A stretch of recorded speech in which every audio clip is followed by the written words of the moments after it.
যাচ্ছে বাংলাদেশের প্রথম অ্যারোস্পেস প্রতিষ্ঠান ধূমকেতু এক্স। সফলতার সাথে দেশের প্রথম রকেট উৎক্ষেপণ করা এই প্রতিষ্ঠানটি এখন চোখ রাখছে মহাকাশের অসীমের দিকে। নতুন কি পরিকল্পনা নিয়ে মহাকাশে বাংলাদেশের নাম চিরস্থায়ী করতে যাচ্ছে ধূমকেতু এক্স, বিস্তারিত জানাচ্ছেন ইসলাম হাসান। 2024 সালে আনুষ্ঠানিকভাবে যাত্রা শুরু করে ধূমকেতু এক্সপ্লোরেশন টেকনোলজিস লিমিটেড। অবাক করার বিষয়টি হচ্ছে এটি দেশের সর্বপ্রথম মহাকাশ ও ডিফেন্স নিয়ে রিসার্চ করা প্রতিষ্ঠান। আনুষ্ঠানিকভাবে চলতি বছর যাত্রা শুরু করলেও প্রতিষ্ঠানটির কার্যক্রম চলে আসছিল অনেক আগে থেকেই। ছোট ছোট সফলতা অর্জনের পর এবার প্রতিষ্ঠানটির লক্ষ্য মহাকাশে বাংলাদেশের নাম উজ্জ্বল করা। ধূমকেতু এক্স এর প্রতিষ্ঠাতা ও প্রধান নির্বাহী কর্মকর্তা হচ্ছেন নাহিয়ান আল রহমান। ময়মনসিংহ ইঞ্জিনিয়ারিং কলেজের সাবেক শিক্ষার্থী নাহিয়ান ছোট বয়সেই নিজের দেশের জন্য অনেক বড় একটি স্বপ্ন নিয়ে ধূমকেতু এক্স প্রতিষ্ঠা করেন। বর্তমানে নাহিয়ান তার 50 জনের সৃজনশীল দল নিয়ে বাংলাদেশকে মহাকাশে পাঠানোর লক্ষ্যে কাজ করে যাচ্ছেন।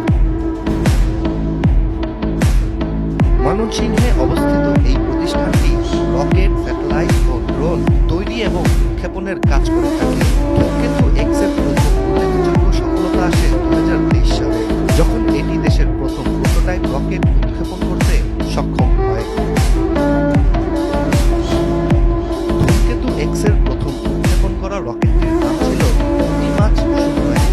এই রকেটটি ভূপৃষ্ঠ থেকে 1 কিলোমিটার উপরে উঠতে সক্ষম হয়েছিল। প্রথম রকেটের সফলতায় অনুপ্রাণিত হয়ে বর্তমানে প্রতিষ্ঠানটি ধূমকেতু 06, ধূমকেতু 07 ও 5252 নামের বেশ কিছু প্রোটোটাইপ রকেট নিয়েও কাজ চলছে ধূমকেতু এক্সে। এছাড়া ধূমকেতু এক্স এর উল্লেখযোগ্য আরও একটি মিশন হচ্ছে পৃথিবীর মেসোস্ফিয়ার স্তরে পৌঁছানো। এই মিশনটির জন্য ধূমকেতু এক্স 2023 সালেই 5 কেজি ধারণ ক্ষমতা সম্পূর্ণ প্রোটোটাইপ রকেট 21 তৈরি করেছে। এটি এখনো উড্ডয়নের অপেক্ষায় রয়েছে। পৃথিবী ও মহাকাশের সীমারেখায় পৌঁছাতেও একটি রকেট তৈরির কাজ করছে ধূমকেতু এক্স। 25 কেজি ধারণ ক্ষমতা সম্পন্ন এই প্রোটোটাইপ রকেটের নাম রাখা হয়েছে বিদ্রোহী 71। এই রকেটটি তৈরির কাজ শেষ হলে এটি হবে বাংলাদেশের প্রথম বাণিজ্যিক রকেট। ধূমকেতু এক্স আংশিক ও সম্পূর্ণরূপে পুনর্ব্যবহারযোগ্য প্রোটোটাইপ রকেট তৈরির কাজও করছে। প্রোটোটাইপ রকেটের পাশাপাশি ধূমকেতু এক্স স্যাটেলাইট ও ড্রোন বানাতেও পারদর্শী।